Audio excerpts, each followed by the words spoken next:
Welcome to the Gestalt IT Rundown, your weekly look at the IT news of the week, brought to you by Gestalt IT. I'm your host, Rich Stroffolino, and joining me to my left is my co-host, the networking nerd himself, Tom Hollingsworth. Tom, welcome to the program.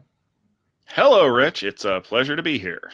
It's a super sparkly day, and we are going to get going through the news of the week. Really interesting survey coming out of FactSet showing some R&D figures for some of the major companies. For the second year in a row, Amazon led all R&D spending amongst all companies with $22.6 billion. Now you may say, okay, it's not too surprising. Amazon's, a giant public cloud provider. They're a big e-commerce company. They have fingers in so many delicious pies. Not that surprising. Well, that's a 40% increase from 2016 when they only spent about $16 billion on the year. The rest of the lineup shakes up pretty much very similar to the last couple of years. Alphabet, Intel, Microsoft, and Apple rounding out the other top spots, each with over $10 billion in R&D funding themselves. Although none of them came quite as close to Amazon. They weren't flat, but maybe 5-10% increases in R&D spending. So Amazon clearly taking the lead in the pack there as well. Rounding out the top 16, lower on the list, we had Oracle, Cisco, Qualcomm, and IBM, each putting about $5 to $6 billion in R&D in 2017, at least according to public filings. If you look at that, though, compared to Amazon's bags and bags of cash, I believe it was, if you take the bottom four and add them together, it's $23 billion. So Amazon literally spends as much in R&D as the bottom, or the 14th, 15th, and 16th companies all combined. It's pretty crazy. But Tom, the one interesting takeaway from here for me is we see companies on here, not just who we consider the new and exciting companies, like an Amazon, like a Google, that kind of stuff, or Alphabet, as it were. But you also see companies that we consider to be more, I don't want to say moribund, but less inspired. We have Intel with $12 billion in funding. We have Cisco, not exactly a company that a lot of people, when they think, oh, wow, all this R&D innovation. Any surprise to see those as high on the list as they were? No, and not really, because they're still trying to push a hardware model. I mean, Intel, the chips are life, and if they can't get chips out the door with good R&D, what are they going to do? And the problem is that how many times have we heard in the last 3 years that we're at the end of Moore's law, that we literally can't increase performance like we used to, but yet Intel's doing their damnedest to make sure that happens. Cisco is still trying to turn that really large oil tanker of hardware, and unfortunately, it's going to be a little bit before it goes. I would be interested to see the breakdown of how Cisco's R&D went into software for things like ACI more than platforms, and now that they're starting to look at the possibility of adding commodity hardware on top that runs underneath their software layers, I think you might see some interesting things here. The other thing that really surprised me, because you talked about a little bit about Amazon, I wonder, is this not a situation that we're starting to run into where if you are paying for the cloud on a monthly or yearly basis, if you don't get new features frequently, are you more willing to dump it or to move to a different solution that does give you features more frequently? Is this one of those things where Amazon has to keep freshening things up in order to keep people happy with AWS? Yeah, I wonder if they are constantly kind of chasing that dragon of, or it's the other thing of, in order to ensure growth, they've already appealed to the widest subset of customers, but that leaves out a large number of niches that they haven't quite hit yet. And are there continuing innovations, trying to dominate smaller and smaller niches going forward? I'm not sure. I mean, we see figures all the time. We have a story later in the rundown talking about SaaS adoption and stuff like that. And I think it was a survey, all respondents said about 25% were already using SaaS applications, but expected to grow to 40% or 45% within the next 36 months or something like that. So there's still a huge overall opportunity for growth. But yeah, it seems like people that have at least started that cloud transition, Amazon is already there. Whether they need to court these smaller and smaller features, be very aggressive with their R&D. I mean, that's classic Amazon, though, is that they always, they make no profit, but they dump everything back into the business. The R&D budget would seem to bear that out. Mm-hmm. All right, coming up next, we had an interesting announcement from the W3C and FIDO Alliance. They announced the WebAuth standard, which would allow for logins using secure tokens and biometrics rather than passwords. Yay! The standard will set a common set of libraries that should make this easier for smaller services to roll out. In terms of browser support, we're seeing Firefox already supporting the standard. They had kind of a draft standard they were supporting, with Chrome and Edge going to be coming out with support for it in later months. Interestingly, Apple's kind of been silent if Safari is going to adopt this. They've done a ton of work on the WebAuth standard as it is, so I think it's just a matter of time, and they'll probably come up with a catchier name for it to make it sound super cool on Macs and stuff like that. Tom, I don't know about you, but I use a YubiKey for at least one of my Google accounts, so I'm super excited if that can be extended, maybe even tied into a password manager of some kind, just putting in another layer of authenticity. But it's time for the password to die, right? It's about time. I don't know why it took them this long. I mean, when you look at all the other things that we're doing with biometrics and with even just simple security tokens, we've relied on the password for too long. That's one of the problems that we get. Yeah, you know what? I understand when the Touch ID sensors came out on the iPhones, everyone's like, you can't change your fingerprint. Yeah, you know what? Touch ID made things a whole lot more secure. Face ID, you can't change your face. I don't see a whole lot of people breaking into phones now that we have Face ID. So I think we're getting to the point now where people are starting to realize if you build the right framework and you build the security in on the front side, instead of trying to over-engineer the protocol, what you're going to wind up with is a whole lot more security all over the place and a lot less touch points in the middle where things can get attacked. Yeah, you're not going to get an email that every 90 days you need to change your fingerprint for you to still be able to access your machine at work. So definitely looking forward to that. I am interested to see, though, if for whatever reason people are wary to take this up. It's easy on a phone. When it's on a per device level, when it's just that firewall kind of into your personal device, I think it's a little easier sell than, hey, every single password is tied to this one key. Maybe the solution is to have multiple keys. Again, I don't know how willing people would be to have that, how aggressive certain services will be to integrate that down the road. That remains to be seen. It is nice, though, that they're standardizing it, making it easier, so not just Facebook and Google can afford to roll this out. Exactly. All right, and speaking of that survey, a new survey found that 64% of enterprise respondents thought that SaaS application adoption is growing faster than the organization's security capabilities. I mean, not that surprising, but disheartening nonetheless. 61% of respondents said data privacy was their primary concern with growing SaaS adoption, and about a third of respondents said they thought that remote workers got around their SaaS security practices, and admitted roughly half of the respondents that they have done so themselves. The survey saw an average of about 26% of IT budgets spent on overall cloud adoption, with the expectation of growing to 40% over the next 36 months that I was referring to just a second ago.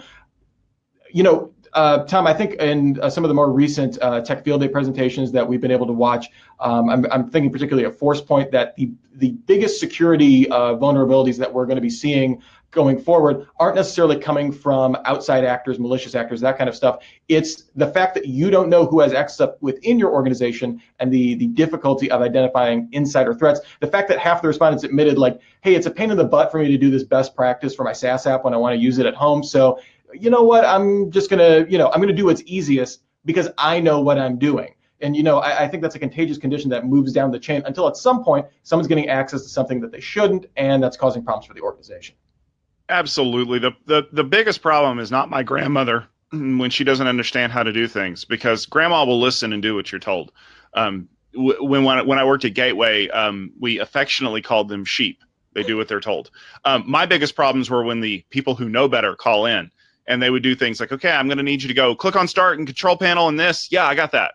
No, that's not what I was asking you to do. The people who know how to get around the problems that they see are the ones that cause the problems. They're the ones that figured out how to stick a screwdriver in the smoking door to not have it locked back, so you didn't have to badge in and out, so you could take a little bit of a longer break. And then that's one of the places you can use as a pen test to get in and out of the building, to pilfer stuff. I mean, security is there for a reason. And like you said, when adoption of the software starts skyrocketing, like we've seen, thanks to Microsoft and Adobe making everything online and SaaS now, security is going to have a hard time keeping up, because you can't deliver security at the speed your users want features. And until you can, you're going to have to accommodate the people that have got you figured out and basically create a software-defined screwdriver to stick in the problem. And Tom, I want to clarify something. is the proper pronunciation SaaS or SaaS? Because I like SaaS way better, but SaaS makes way more sense the way it's spelled. I don't know. I'm just making this up as I go. I've heard both. I've always said SaaS because it goes with PaaS and however you pronounced IaaS. There's too many vowels in that. IaaS, yeah, I love IaaS. disaster recovery as a service, DRaaS. I always think it's funny to say. Yeah, I mean, is this just a matter though of because SaaS is so new that obviously the adoption rates are going to be huge. Security budgets generally tend to, okay, yeah, they grow annually or something like that, but they're not anticipating these massive platform shifts that we're seeing. Is this just a matter of, okay, over the next 5 years, yeah, that's horrible that security is going to be worse, but it's eventually going to catch up as these just become mainstream and we just develop better practices for it? Or is this a serious problem that's we're constantly going to be chasing? Security is always a catch-up game, no matter what you do. You're always trying to catch up to where people are, just like your YubiKey. YubiKeys were developed for a reason because people didn't like passwords anymore, or they wanted one-time passwords or something like that. So it'll get there eventually. The question is can it get there fast enough before everything shifts? And that's going to be a tough question.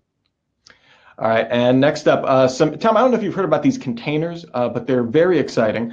The Open Container Initiative announced the launch of the Distribution Specification Project to standardize the pushing and pulling of container images, basically just container distribution. This will be based around the current de facto standard of the Docker Registry v2 protocol. Completing the standard would give a full set of container interoperability. We've already standardized on a runtime and a container image format, at least according to the Open Container Initiative. Representatives from Docker, Amazon, Microsoft, and Google, all announced support for the project. So you got the major public cloud providers on board. You have Docker on board. I'm assuming, if based off an open standard wouldn't be a problem with Kubernetes adoption. This seems like a done deal and kind of a big deal to have basically the three pillars of containers now having an agreed upon format. Yeah, it sounds good in theory. Getting that 80% of this figured out is the easy part. These guys are going to go to war over the 20% because they're going to want their piece to be the standard. And, compromise is what you get when no one gets what they want. Well, these people are not used to not getting what they want. I imagine Google's going to lobby really hard for this to end up all looking like Kubernetes under the hood, because then they can claim that they have the best adoption of the new open container standard. I'm sure Docker is going to want to get their 2 cents in. Microsoft and Amazon just really don't care. In the long run, they're going to run whatever people decide on. What I want, honestly, I want something that works and that is portable and usable. I don't want another OpenStack mess. Yeah, I mean, what was funny is reading kind of some of the press releases for this is the surfeit of goodwill that everyone seemed to want to make sure, like, yeah, we're all on board with this. This is wonderful, yada, yada, yada. At the end of the day, I mean, they're going to try and lock you in, to their cloud platforms, whether it's through container distribution or whether it's through, again, exclusive features, that kind of stuff. We may all agree on interoperability, but in the long run, it's in their best interest to differentiate whether it's on, container distribution or another feature. Again, important to standardize on this. I don't think it's, hey, everybody, let's hold hands and sing Kumbaya. Pretty much. All right, Tom, when's the last time you thought about mainframes? Don't answer that question because you're about to right now. IBM launched a so-called skinny mainframe that will fit into standard 19-inch racks as opposed to their usual 24-inch ones. The IBM Z14 Model ZR1 and the IBM Linux One Rockhopper 2 are now available in the form factors they know how to name some mainframes. These are designed to run pretty much in the biggest of the big, we're talking private and public cloud data centers. So probably not something you're going to see on your everyday trip down, to your local server farm. The ZR1 is specifically designed to handle encrypted data, able to handle 850 million fully encrypted transactions a day, and with support for up to 330,000 Docker containers simultaneously. Anytime I see mainframes, it makes me happy. It makes me think of old school IBM. Is this any concern to anyone outside of, again, just giant private and public cloud providers looking just for some low-end grunt, Tom? Nope. This is real easy. This is the buggy whip people. You could be the best buggy whip manufacturer left in the United States and have 7 customers. And if that's your business model, that's great. And I love Big Blue, I love them to death. I was an intern for Big Blue at the plant where they built AS400s. Remember the big ones, the refrigerator-sized mainframes that they sold like hotcakes 15, 20 years ago? They don't make those anymore. Or they do, but they don't make them nearly as big as they used to. Why? The world moved on. You know what? This is great. I'm happy that they're continuing and they've managed to shrink an AS400 into the size of a standard rack mount server. For the 15 people that still own them and actively use them, this is outstanding. For the rest of us, when's the last time you honestly considered buying an IBM mainframe? Well, Be realistic. Odds are good you probably didn't. Well, and the other thing is, this has reportedly been delayed for quite some time, and I have to think a lot of it came down to accountants going, all right, well, we can only spend this much because we know we're going to sell 30 of these total, and we're going to get X amount of dollars for selling these in the support over so many years, and so we can't spend that much. It puts a hard cap on your development timeline for this kind of super specialized stuff. I mean, we talked about this looking. At kind of when we were looking at Dell's VMAX, storage rate, kind of again playing into more legacy. Again, very important. Has very specific performance needs. Certainly fills a niche. Not something that's going to gain adoption going forward. This is preaching to the mainframe choir. Pretty much. All right, Tom. Now, I don't know if you've heard about this company, Facebook. They've been in the news a little bit this week. Being facetious, Mark Zuckerberg testifying before the Senate, all sorts of privacy kerfuffles going on Facebook's for weeks now, with the Cambridge Analytica, data leak, disclosure, selling, whatever you want to call it. Tom, I just wanted to kind of touch base on this. One, both of us kind of use social media as part of our everyday job, right? With Gestalt IT, we're promoting articles, we're posting this on Facebook as we speak right now. It is an interesting platform for business. How can, when we feel, we have to have a presence, I know Elon Musk can go and delete the Tesla Facebook page, right? But how are organizations that, in a lot of ways depend on social media, with the demise of more traditional media, using this to kind of as a substitute for that, right? How are companies that are concerned, about their privacies or about their users' privacies or just about general consumer privacy supposed to react to this? Well, it's funny because Mark Zuckerberg's basically sitting in front of a bunch of people whose idea of technology is IBM PC Junior and trying to explain exactly what he does when I'm pretty sure Mark Zuckerberg doesn't even know exactly what he's doing because he's at a very high level right now. But when you look at it from a perspective of a user, or even a business user, for those of you who are out there who are doing this for your business page, think about all the things that you've done. Think about all the things that you've liked. All of those things can request information. We got a great presentation on this a few years ago at one of the wireless field day events where someone showed us the actual checkbox page. When you click a like button, what you can what you as a person, as a developer, can request from that person's page. It would frighten you if you really thought about what they can get from you. And that's the people who are trying to be cool about it. One of the things that came out was that Cambridge Analytica very possibly had access to your private messages because of the way that Facebook implemented the APIs and the fact that they don't really delete your private messages. They just mark them as deleted and leave them around forever.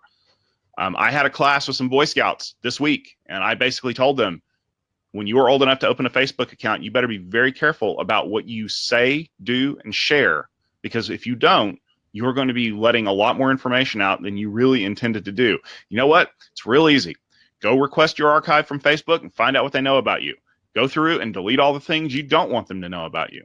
You don't have to put a hometown in. You don't have to put a phone number in. You don't have to tell them anything more about you than you would tell a random person on the street. Yeah, it's very interesting because it is such a pervasive service for a number of levels. Like for a half a second, I thought about maybe taking my personal Facebook page off. I realized, one, need for work. Two, I don't want to miss out on birthday invites, which is really lame, but it's also like a legitimate use for Facebook in a really weird way. When I downloaded my personal information, I was looking through how many advertisers had access to my contact information. Just kind of interested in that. 133 different companies. I would say about 80% of which they were just like totally anonymous firms. I have no idea what their business model is. Some of them I remember it's like, oh, I like those shoes. I clicked like on that brand. Okay, I can accept that they have my information because I expressed an interest in that. It's the other 80% of just weird I think there was one that was like Spacecraft Health Incorporated or something like that. I have no idea what their business model is. They sound super cool. I've never been to space, so I'm not sure why they have my information. The other thing kind of coming out of this is, I don't think we've heard about this from anyone in government strictly, but I have seen on social media, on other social media platforms, calls to break up Facebook. One, I don't even know under what grounds you would do so, but let's pretend that there is, under an antitrust bill or whatever bill you want to say, there is some sort of legal basis for doing this. The only model I am aware of for this kind of procedure is obviously the AT&T breakup, started in the mid 70s, actually, performed 82, 83, around there. That was to me, I have no idea how you begin to do this. Do you just break off, WhatsApp, Instagram to the core Facebook? Do you break off the ad selling arm of Facebook and make, Facebook content, Facebook ads, totally distinct businesses? Because that, when you get into that point, my question is, like, they're not the dominant ad seller, right? Google clearly still has that market kind of dominated. My question is, how do you even begin to talk about that without any kind of historical analog to kind of fall back to? You don't have one, and that's the problem. Okay, great. You're going to tell me you're going to break up Facebook. Awesome. Why? What exactly are you accomplishing when you split? This is like, remember when they were going to break up Microsoft in the 90s? We're going to have an Office division. We're going to have a Windows division. Boy, good thing you didn't do that, huh? After our call last week when we were like, guess what? There isn't a Windows division anymore. No, this is the problem. The problem with Facebook has absolutely nothing to do with the apps that are component of it. It's the data behind the scenes. And you know what? If you split it up into WhatsApp and Instagram and Facebook and Messenger, they're going to federate with each other and share their data anyway. You can't fix this problem by splitting it apart. You know how you can fix this? I'm going to go out on a limb here. For all of those of you who are watching this who are active in government, yes, all the senators that love this show, hi, we really appreciate you. They watch with Larry Ellison. Yeah, exactly. Go read GDPR. That's how you fix this problem. You make it very explicit how data is to be shared, how data is to be stored, and how data is to be destroyed when it's no longer in use. It's funny that they asked Mark Zuckerberg exactly, are you going to extend GDPR protections to people in the US? And this is the response that they got. And then when they nailed his feet to the floor, suddenly he decides he's going to do it. You know why he was hesitant? Because he realized that as soon as he has to implement those protections for other people who are not covered by GDPR, it changes his entire business model. And that scares him. Yeah, the other question I had is, okay, yeah, if you break it up, even if you put in some kind of crazy law that can't be enforced, that, if you break up Instagram, WhatsApp, whatever, they can't federate information, they have to operate as, wholly independent companies or whatever. You still have, like, WhatsApp has 1.5 billion users, Instagram has 1 billion users, Facebook will end up having still 5 billion users, something ridiculous like that. These are still huge companies that can still, like, you're just replicating the data privacy problem to 3 giant companies or 4 giant companies instead of one awesome, humongous company. And you still have no effective way to gain any kind of visibility or transparency into that. Yeah, like, at the end, I have to agree with you. It's interesting. Like I said, I think I said this last week, that talking to people that have to implement GDPR, you realize how much of a pain in the butt it is for companies to actually do. But all of them, or I shouldn't say all of them, most of them are like, yeah, this is we should have been doing this years ago. I have no idea how I'm going to do it now. But that problem only gets worse. Like, the longer you wait on this, the more entrenched we become with, distributing and sharing data with no transparency and really no recourse for people that want to get it off there. So I'm generally not a, hey, let's have the regulation step in, especially with some of the comments from senators who clearly never had been on Facebook or know how it works. I have to think that's how you stop this particular problem. Whether that's the only problem Facebook serves, that's another question. All right, I think that just about does it for the Gestalt IT Rundown. Remember, we're here every Wednesday. We usually broadcast at 12:30 p.m. Eastern Time. We're a little later today. Sorry about that. We were testing out a new setup. I'm standing up now, and it's very exciting. If you want to see more of our stuff, check it out at gestaltit.com. You can also find me on Twitter at Mr. Anthropology, MR Anthropology, for all sorts of vaguely useful tweets. You can also find Tom at Networking Nerd, no special spelling, camel case, if you're fancy. Tom, anything else people should check out? Be sure to pay attention. I'm going to be at RSA next week, so I'm going to come back with a whole bunch of crazy security ideas in my head. Hopefully, we'll have some good news around security being released. I'm already looking forward to a couple of reports that are going to be released. I may have a sneak preview of one of those on gestaltit.com this week. Sounds very fancy. We're looking forward to that. RSA not as terrifying as something like Black Hat to attend because Spot the Fed is everyone there. Pretty much. All right, Tom, thank you so much for this. Like I said, we'll be back next week, Wednesday. Like us on Facebook, share us with all your private information, and and you'll We get promise we won't steal any of it. Well, I mean, we'll borrow it, but we're very good stewards. Also, we have no transparency. No, just kidding. Like the page, you'll get notification when we go live, or follow us and like us. Subscribe on YouTube. Just search for Gestalt IT on YouTube. We have unboxing videos, all sorts of cool stuff. Social. Do that thing. Thank you so much for watching. And until next time we meet, remember, have a super sparkly day.